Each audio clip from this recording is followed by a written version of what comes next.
1, 2, 3, come on. Now 1.2 the Rowlatt act. Rowlatt act क्या है, अब इसे समझने की कोशिश करते हैं। Now emboldened with this success, Mahatma Gandhi in 1919 decided to launch a nationwide satyagraha against proposed Rowlatt Act 1919। Mahatma Gandhi की इस सफलता और अंग्रेजों के विरोध की वजह से अब अंग्रेज कुछ ऐसा एक्ट चाहते थे जिससे विरोध को दबाया जा सके, भारत के लोग अंग्रेजों का विरोध न कर सकें। इसके लिए उन्होंने नए नए तरीके ढूंढने शुरू किए और ऐसा ही एक तरीका था ये रॉलेट एक्ट। रॉलेट एक्ट में क्या था, तो रॉलेट एक्ट को नेशन वाइड हो रहे मूवमेंट को रोकने के लिए लागू किया गया था।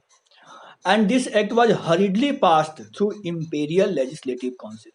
इंपीरियल लेजिस्लेटिव काउंसिल के द्वारा, जो कि अंग्रेजों का एक काउंसिल हुआ करता था, इसके द्वारा हरीडली पास कर दिया गया था। इसमें किसी भारतीय की सहमति नहीं ली गई थी, तो इसे जल्दीबाजी में इसलिए पास किया गया था ताकि लोगों को विरोध करने से रोका जा सके। इसके क्या प्रोविजंस थे ये समझिए।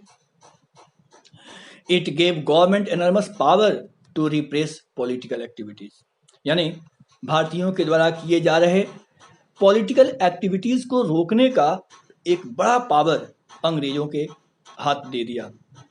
It allowed detention of political powers, किसी का detention of political prisoners without trial for 2 years। इस लॉ ने अंग्रेजों को यह पावर दे दिया कि बिना जांच के किसी भी प्रिजनर्स का, जो अरेस्ट किए गए थे, उनका बिना जांच के इम्प्रिजनमेंट का जो पीरियड था वो 2 साल आगे बढ़ाया जा सकता था।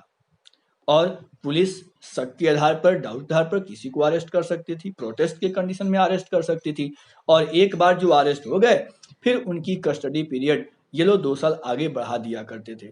तो ये रॉलेट एक्ट एक ऐसा एक्ट था जो बिल्कुल ही अनजस्ट था, बिल्कुल ही गलत था, और भारतीय लोगों के विरोध को दबाने के लिए ऐसा किया गया था ताकि अंग्रेजों का शासन निर्बाध तरीके से चलता रहे। Mahatma Gandhi wanted non violent civil disobedience against such unjust law. Mahatma Gandhi क्या चाहते थे, तो महात्मा गांधी ने रॉलेट एक्ट के अगेंस्ट में सिविल डिसओबीडियंस, सविनय अवज्ञा आंदोलन, यानी सिविल डिसओबीडियंस मूवमेंट को उन्होंने लॉन्च किया इस अनजस्ट कानून के विरोध में।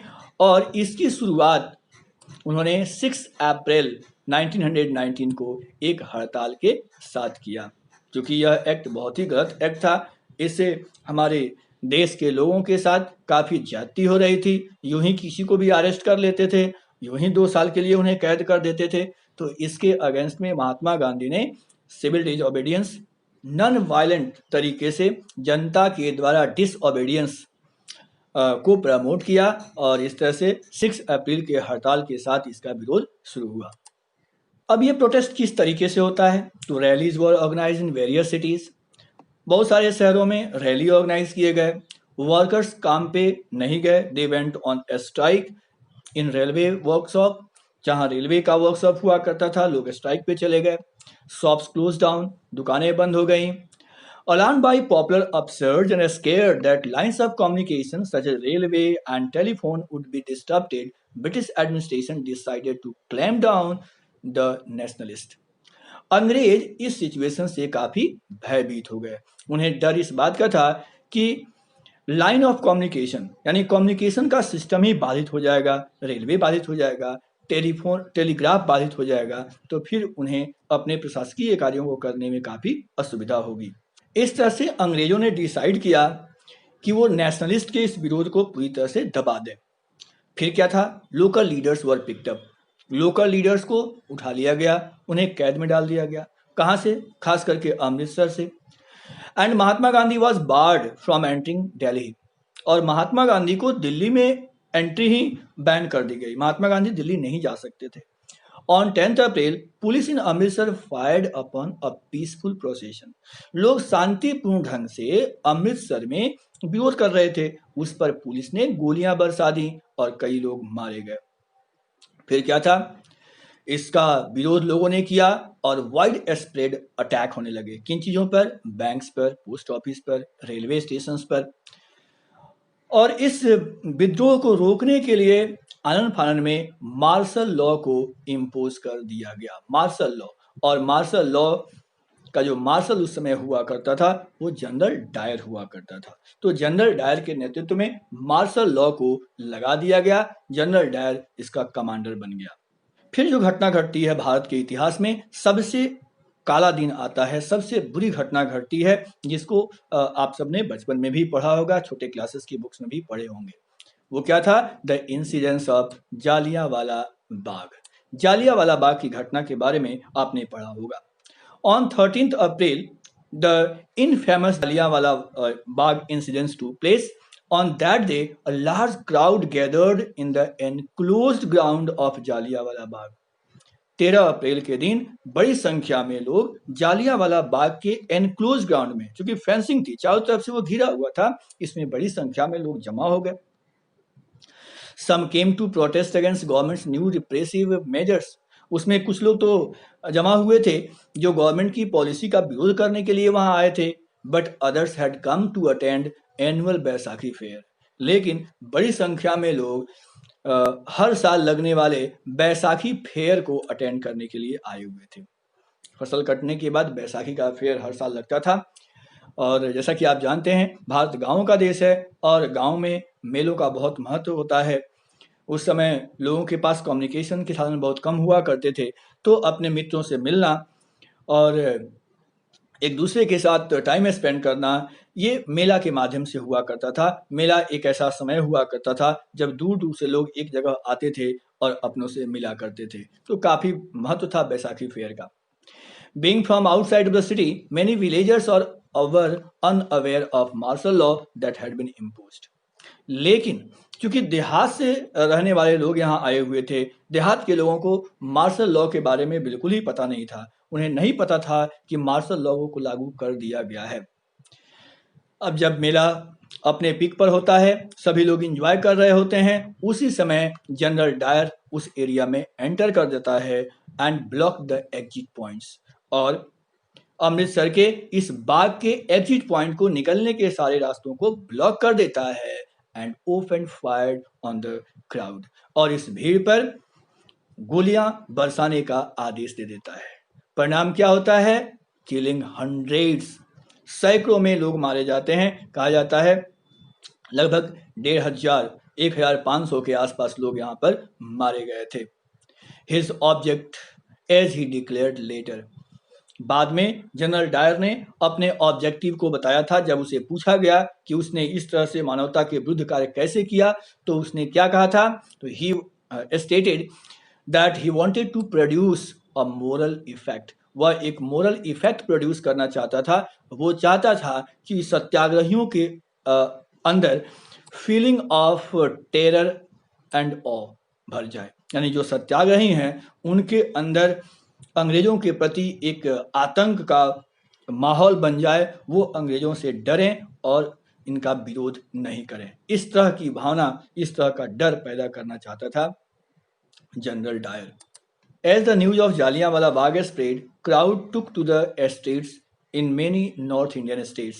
जैसे ही जालियांवाला बाग की इस घटना की जानकारी लोगों तक पहुंची, बड़ी संख्या में लोग सड़कों पे उतर गए। There were strikes, clashes with the police and attacks on government buildings. बहुत सारी जगहों पर स्ट्राइक होने लगे, पुलिस के साथ झड़पें होने लगी और गवर्नमेंट बिल्डिंग्स पर अटैक हुए। Government responded with brutal repression. Government ने भी काफ़ी सख्ती के साथ इसे दमन किया, इसे दबाया। उसने लोगों को ह्यूमिलिएट किया, लोगों को टेरराइज किया। Even satyagrahis were forced to rub their noses on the ground. जो सत्याग्रही थे उन्हें मजबूर किया गया कि वो जमीन पर अपना नाक रगड़ें। क्रॉल ऑन द स्ट्रीट्स, गलियों में उन्हें घुटने के बल रेंगने को मजबूर किया गया। And they were forced to do सलाम और सैल्यूट टू ऑल साहिब्स। और जितने अंग्रेज अधिकारी थे उनको सैल्यूट करने, उन्हें सलाम करने का आदेश दिया गया। पीपल वर फ्लॉस्ड, कोड़े बरसाए गए लोगों पर। ऐसे विलेजेस जो गुंजरवाला में थे, जो पंजाब में है और ये क्षेत्र अब पाकिस्तान में चला गया है, दे वर बॉम्ब्ड, उन पर बम तक बरसाए गए थे. Seeing violence spread, Mahatma Gandhi called off the movement. और इसको देखते हुए महात्मा गांधी ने अपने मूवमेंट को विड्रॉ कर लिया. While the Rowlatt Satyagraha had been widespread movement, it was still limited to mostly cities and towns. हालांकि रॉलेट सत्याग्रह को एक बड़े पैमाने पर मूवमेंट के रूप में चलाया गया था, लेकिन इसका असर केवल कुछ खास सिटीज और टाउन में ही देखने को मिला. महात्मा गांधी को अब महसूस होने लगा कि इसे और बड़े पैमाने पर लॉन्च करने की आवश्यकता है. But he was certain that no such movement could be organized without being Hindus and Muslim together. महात्मा गांधी ने ये महसूस किया कि इतने बड़े मूवमेंट को ऑर्गेनाइज नहीं किया जा सकता था अगर हिंदू और मुस्लिम एक साथ यूनाइट न हो. One way of doing this he felt was to take Khilafat issue. Mahatma Gandhi ने महसूस किया कि हिंदू और मुस्लिम को यूनाइट करने के लिए खिलाफत इशू को उठाना बेहतर होगा. क्या है ये खिलाफत इशू? इसे समझते हैं. The first world war had ended with defeat of Ottoman Turkey. First world war की समाप्ति 1918 में हुई थी और इसमें ऑटोमन टर्की के हार के साथ यह युद्ध खत्म हुआ था. यानी इस लड़ाई में, फर्स्ट वर्ल्ड वार में ऑटोमन टर्की की हार हो गई थी. And there were rumours that harsh peace treaty was going to be imposed on Ottoman Empire, the spiritual head of Islamic world खलीफा. इस तरह का र्यूमर फैल गया कि बहुत ही हार्ड ट्रीटी इम्पोज होने वाला है. किस पर? तो टर्की का जो हेड है, जिसको खलीफा कहा जाता है, तो खलीफा पर काफी हार्ड ट्रीटी थोपी जाने वाली है. इससे उनकी प्रतिष्ठा, उनकी शान शौकत खत्म हो जाएगी. और ये जो खलीफा होते हैं, ये इस्लामिक वर्ल्ड का स्पिरिचुअल हेड होते हैं. यानी इस्लाम का ये स्पिरिचुअल हेड हुआ करते हैं. तो पूरी दुनिया में इस्लाम के समर्थक और इस्लाम धर्म को मानने वाले इस खलीफा के सपोर्ट में खिलाफत मूवमेंट चला रहे थे. टू डिफेंड खलीफाज टेम्पोरल पावर, अ खिलाफत committee was formed in Bombay in March 1919. India में भी 1919 के मार्च के महीने में एक कमेटी बनाई गई थी जिसको खिलाफत कमेटी कही जाती है. और इस खिलाफत कमेटी का जो लीडरशिप था वो दो मुस्लिम भाइयों के बीच था. वो था मोहम्मद अली एंड शौकत अली. मोहम्मद अली और शौकत अली ये दो ब्रदर्स थे, दो भाई थे, जो खिलाफत मूवमेंट को यहाँ लीड कर रहे थे. अब चूंकि महात्मा गांधी भी इंतजार कर रहे थे ऐसे मौके का जहां पर हिंदू मुस्लिम को यूनाइट किया जा सके, ठीक इसी परिवेश में ये दोनों अली ब्रदर्स, मोहम्मद अली और शौकत अली, ये महात्मा गांधी से मिले और उन्होंने डिस्कस किया और हिंदू मुस्लिम को एक साथ ला करके खिलाफत इशू को उठाने की डिमांड उन्होंने रखी. महात्मा गांधी इस तरह के मौके का भी इंतजार कर रहे थे, इसलिए यहाँ पर महात्मा गांधी का पूरा साथ खिलाफत मूवमेंट को मिला और नन कोऑपरेशन और खिलाफत मूवमेंट को एक साथ शुरू करने का निर्णय लिया गया महात्मा गांधी के द्वारा. So Gandhiji saw this an opportunity to bring Muslim under umbrella of unified national movement. और इस तरह से भारत में एक यूनिफाइड नेशनल मूवमेंट का एक अच्छा परिवेश क्रिएट करने में महात्मा गांधी को सफलता मिली. At the Calcutta session of Congress in September 1920. 1920 में कलकत्ता में कांग्रेस सेशन हुआ था. कांग्रेस सेशन को भी आप लोगों को याद रखना चाहिए. कांग्रेस सेशन 1920 ये कहाँ पे हुआ था? तो ये कलकत्ता में हुआ था. प्राय एग्जाम में ऐसे प्रश्न आते हैं सेशन के संबंध में. So he convinced other leaders to need to start non cooperation movement in support of Khilafat as well as for swaraj. तो इस तरह से महात्मा गांधी ने कांग्रेस के बाकी नेताओं को मना लिया इस मुद्दे पर कि नॉन कोऑपरेशन मूवमेंट को खिलाफत के मूवमेंट के साथ एक साथ तीनों मूवमेंट को शुरू किया जाए. तो इस तरह से नॉन कोऑपरेशन, खिलाफत ये एक साथ शुरू किया गया और जिसका जो मेन ऑब्जेक्टिव था वो था स्वराज की प्राप्ति.